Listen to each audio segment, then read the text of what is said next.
My dear students, मैं आपका maths गुरु मनीष सोनी आज क्लास 10th का मैथमेटिक्स लेके आया हूँ।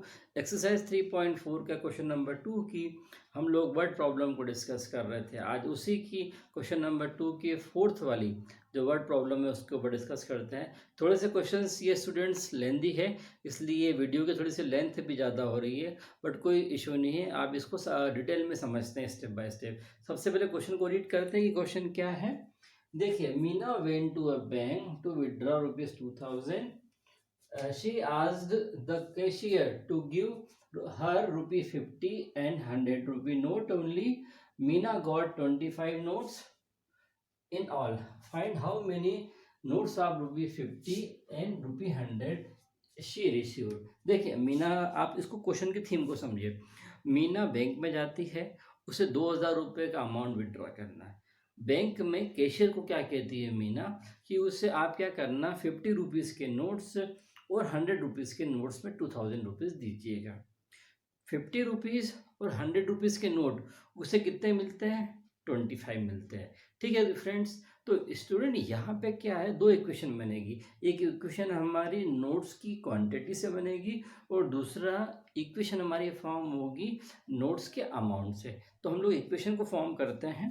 देखिए, सबसे पहले एज्यूम कर लेते हैं, let the number of ₹50 notes be X. ठीक है, पहले 50 रुपीज नोट्स को हमने एक्स ले लिया है and the number of ₹100 notes be Y. ठीक है, अब देखिए, अब क्वेश्चन के हिसाब से अपन चलते हैं। पहली कंडीशन क्या है, एक्स ये हमारा क्या है, नंबर ऑफ 50 रुपीज नोट है। वाई क्या है हमारे, ये भी 100 रुपीज नोट है। इन दोनों को यदि आप प्लस कर दोगे तो कितने नोट्स मिले हैं, मीना को 25 नोट्स मिले हैं। इसे इक्वेशन नंबर 1 दे दिया है हमने। अब देखिए दूसरी इक्वेशन में एक्स क्या है हमारे, 50 रुपीज नोटों का नंबर है, और वाई क्या है हमारे, 100 रुपीज नोटों का नंबर है। ठीक है, अब देखिए, तो ये इससे हम अमाउंट निकालते हैं, तो ये अमाउंट कितना हो जाएगा, 50 इंटू एक्स है ना, और ये कितना हो जाएगा हमारा 100 into Y is equal to 2000। तो आपको समझ में आ गया। अब अमाउंट कैसे निकालते हो, यदि 50 इंटू 2 नोट है तो कितने हो जाते हैं हमारे 100। यदि उसके बाद में 100 इंटू 5 नोट होते तो कितने हो जाते हैं, तो ये हो जाता है हमारा 500। तो टोटल आपके अमाउंट कितना हो जाता है 600। तो ये हमने क्या निकाली है, नोटों के नंबर से अमाउंट में निकाल लिया है, रुपीज़ में निकाल ली है हमने इक्वेशंस को। अब देखिए, तो ये इक्वेशन हमारी क्या हो जाएगी, 50x plus 100y is equal to 2000। देखिए, इस इक्वेशन को हम क्या कर सकते हैं, 50 से डिवाइड भी कर सकते हैं। तो इक्वेशन क्या बन जाएगी हमारी, x plus 2y is equal to, ये क्या बन जाएगा हमको 80 आ जाएगा। ये 5 4 जा 50 से डिवाइड करेंगे 2000 को, यदि हमने 50 से डिवाइड करा है तो आपको क्या मिलेगा, 5 1 जा 5 5 4 जा, तो ये हमें क्या मिल जाएगा, 40 मिल जाएगा। इसे हमने इक्वेशन नंबर 2 दे दिया है। ठीक है, अब bye using elimination method, bye using elimination method, अब एलिमिनेशन मेथड्स यूज करते हैं। एलिमिनेशन मेथड में हम क्या करते हैं, x plus Y is equal to 25। दूसरी इक्वेशन क्या थी हमारी, x plus 2y is equal to 40। देखिए, सब्स्टिट्यूट करते हैं, minus minus minus, x variable cancel out हो जाएगा, प्लस का y है और माइनस का 2y, आपको माइनस का y मिलेगा। यहाँ पे क्या मिल जाएगा, -40, तो माइनस का साइन आएगा, बड़ा नंबर 40 क्या है, माइनस का है। 40 माइनस 25 करेंगे तो आपको क्या मिलेगा, 15 मिलेगा। माइनस से माइनस कैंसिल आउट हो जाएगा, तो y कितना मिल जाएगा आपको, 15 मिल जाएगा। आप क्या करते हैं, इक्वेशन नंबर 1 में पुट कर देते हैं, put the value of y in equation 1, in equation. अब देखिए, x कितना है हमें नहीं मालूम है, y कितना है 15 is equal to 25। x is equal to कितना हो जाएगा 25 -15, x इजिकल टू कितना आ जाएगा हमारा 10। तो आंसर लिखेंगे therefore number of ₹50 note 50 notes is 10। देखिए हमने यहाँ पे x क्या एज्यूम किया था, 50 रुपीज नोट के नंबर्स था, और y क्या हमने एज्यूम किया था, 100 रुपीज नोट का नंबर था। ये हमने यहाँ पे लिख लिया। And number of ₹100 notes is 15। Friends student, ये लास्ट में आपको ये आंसर लिखना ज़रूरी है। आपको समझ में आ गया होगा किस तरीके से क्वेश्चंस को हमने सॉल्व किया है। एक इक्वेशन को हमने नोटों के नंबर जो नोट के जो नंबर्स थे उसको क्वांटिटी से बनाया, और दूसरी इक्वेशन को हमने फॉर्म किया है अमाउंट से फॉर्म किया है, क्योंकि आपको नोटों की जो क्वांटिटी थी वो 25 दे के रखी हुई थी और अमाउंट दे के रखा हुआ था 2000। दो इक्वेशन बनाने के बाद में आपने एलिमिनेशन मेथड को लगाया तो आपका आंसर आपको मिल गया। आपको समझ में आ गया होगा स्टूडेंट्स। अब क्वेश्चन नंबर 2 का 5th वाला क्वेश्चन करते हैं। इस एक्सरसाइज का लास्ट क्वेश्चन है। वर्ड प्रॉब्लम को हम रीड करते हैं। A lending library has a fixed charge for 3 days and an additional charge for each day thereafter.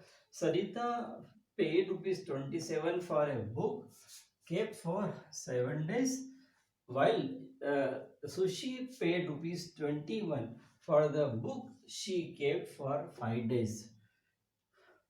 Find the fixed charge and the charge for each extra day. देखिए आप library के अंदर क्या book रखते हो, book रखने पे क्या होता है, यहाँ पे बुक का कॉन्सेप्ट क्या है, बुक आप लाइब्रेरी ये कह रही है कि 3 दिन तक यदि आप बुक को रखोगे तो आपको क्या है, फिक्स चार्ज पे करना पड़ेगा। उसके बाद आप जितने भी दिन बुक को रखोगे उतना एडिशनल चार्ज आपको पर डे देना होगा। तो यहाँ पे 2 करेक्टर, एक तो सरिता है, दूसरा सुशी है। तो एक सरिता ने 27 रुपीज़ पे किए हैं, जब बुक को उसने 7 डेज के लिए रखा है। सुशी ने क्या किया है, 21 रुपीज़ पे करे हैं और बुक को 5 डेज के लिए रखा है। अब देखिए 2 कंडीशन के हिसाब से हम क्या करते हैं कि 2 इक्वेशन बना लेते हैं, इनको सॉल्व कर लेते हैं, आपका आंसर निकल के आ जाएगा। इतनी बार प्रॉब्लम को देख के घबराने की ज़रूरत नहीं है आप लोगों को। देखिए सबसे पहले हम एज्यूम करते हैं, let the fixed charge for 3 days, be कितना हो जाएगा, बी एक्स, ठीक है। And let the additional charge per day be rupee Y. इसको अपन क्या करें, रुपी एक्स कर लें और इसको रुपीज वाई कर लें। देखिए अब आपने 2 चीजें यहाँ पे कंडीशन बनाते हैं अपन, आपको समझ में आ जाएगा। देखो इसमें क्या है, सरिता ने क्या करा था कि उसने बुक कितने दिन के लिए रखी थी, मैं सिंपल वे में समझते, 7 डेज के लिए उसने बुक रखी थी और अमाउंट कितना पे करा था उसने, 27 रुपीज का, ठीक है। दूसरा सुशी ने कितने दिन के लिए बुक रखी थी, 5 डेज के लिए, और अमाउंट कितना उन्होंने पे किया है, 21 रुपीज का, ठीक है। अब देखिए इससे कंडीशन बनाते हैं। ये एक्स क्या हो गया, हमारा फिक्स चार्ज हो गया, कितने दिन के लिए था, 3 डेज के लिए, है ना। तो ये हो गया। उसके बाद में रिमेनिंग डेज कितने बचेंगे यहाँ पे, यदि 7 में से 3 चला जाएगा तो कितने बचेंगे, 4 डेज। तो यहाँ पे क्या हो गया, एडिशनल चार्ज को कितना देना है, 4 डेज का देना है। मीन्स ये क्या हो जाएगा हमारा, 4 इज इक्वल टू 27 रुपीज, है ना। एक तो हमारा फिक्स चार्ज है 3 डेज का, 7 में से 3 गए तो कितना बचा, 4 डेज। तो 4 डेज का उसको एडिशनल चार्ज देना है। जैसे इक्वेशन नंबर 1 फॉर्म कर ली। सिमिलरली यहाँ भी होगा, सुशी ने क्या करा, एक्स रखा है, एक्स हमारा क्या कितना है, 3 डेज फिक्स चार्ज है, ठीक है। 5 में से 3 गए तो कितना बचेगा, 2 बचेगा। तो 2 डेज का एडिशनल चार्ज जो है सुशी को देना पड़ेगा। सुशी ने टोटल अमाउंट कितना पे करा है, 21 रुपीज पे किया है। ये हमारा इक्वेशन नंबर 2 हो गया, ठीक है। और फ्रॉम इक्वेशन 1 एंड 2 से elimination by using elimination method, equation को सॉल्व करते हैं, क्या हो जाएगा हमारा x plus 4y is equal to 27 और x plus 2y is equal to 21। Cancel, ये साइन चेंज करते हैं, वेरिएबल x कैंसल आउट हो गया, 4 माइनस 2 करेंगे तो हमें 2y मिलेगा और 27 इज इक्वल टू अपॉन ये कितना मिलेगा 6 मिलेगा, तो यहाँ से y कितना मिल जाएगा, y इज इक्वल टू हो जाएगा 6/2, तो y कितना आ जाएगा यहाँ पे 3 मिल जाएगा। अब क्या करते हैं, इक्वेशन 1 में वैल्यू पुट कर देते हैं, तो put the value of value of y in equation 1, equation 1 में पुट कर देते हैं, तो क्या मिल जाएगा हमको, x plus 4 into 3 is equal to 27, तो क्या हो जाएगा ये x plus 12 is equal to 27, x is equal to कितना हो जाएगा 27 माइनस 12, तो ये हो गया हमारा 5 115, x इज इक्वल टू कितना आ गया 15। मीन्स क्या हो जाएगा, हमने जो फिक्स चार्ज निकालना है, फिक्स चार्ज कितना है, फिक्स चार्ज हमारा x हो गया है और ये हमारा क्या हो गया एडिशनल चार्ज हो गया है।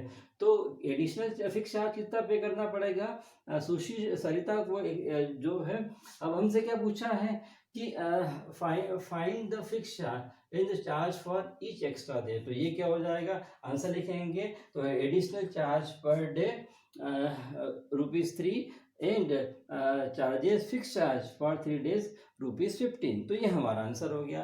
तो स्टूडेंट आपको समझ में आ गया होगा, इस तरीके से ये वर्ड प्रॉब्लम को हम लोग सॉल्व करते हैं कि एक्सरसाइज 3.4 यहाँ पे एंड हो गई है। अब नेक्स्ट वाली एक्सरसाइज 3.5 अपकमिंग वीडियोज़ में लेके आएंगे। Thank you.